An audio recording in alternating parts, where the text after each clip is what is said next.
G'day guys. So yesterday I asked the question, if you're doing an instrument approach down to a Minima with an MDA and it has a TAF at the aerodrome, what Minima or MDA can you use?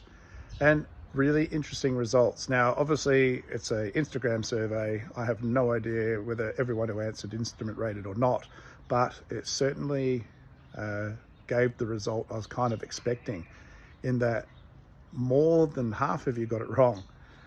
Like I said, so it's not meaning anything solid, but what it shows is the level of misunderstanding and confusion regarding to using QNH sources for instrument approaches. So if you're coming into an aerodrome and it has a TAF available, then that's part of the answer. You can use the published MDA on the chart. However, you must make sure that you put the QNH into the altimeter, and this is where so many people go wrong. Having the TAF in your back pocket or on your iPad doesn't mean anything.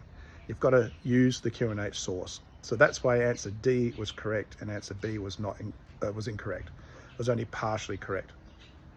As far as adding 50 feet goes to the Minima, we only do that when there isn't a local QNH available, either through a TAF or an ATIS or an AWIS, in which case we need to add 50 feet, because the area QNH can be for quite a broad area. So it's just adding a little level of safety. If you have an ATIS, an AWIS, or an approved Met Observer on the ground, which most of us won't have access to, then we can't take 100 feet off. But for most, GA airports and international airports, of course, and there's a lot out there, larger regional airports that have an AWIS available, then you can absolutely do that. And you can do that either by using the radio or you can do it by using your phone. Of course, you have to make sure that you've got phone coverage for that to work. Otherwise, you'd have to go off the TAF. And again, if not, add 50 feet for the area. All right, so hopefully that clears it all up.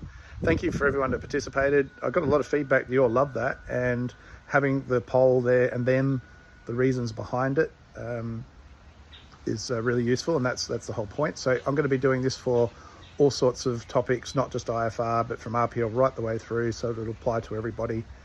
Test your knowledge, have a look at it, talk about it with a bunch of your friends, and if you're having arguments, let me know and we'll sort it out together. And remember to subscribe to the Flight Training Australia podcast, jump on Instagram, Facebook, follow me there, Trent Robinson Aviation, and you'll get all the content as it comes out. All right, see you soon.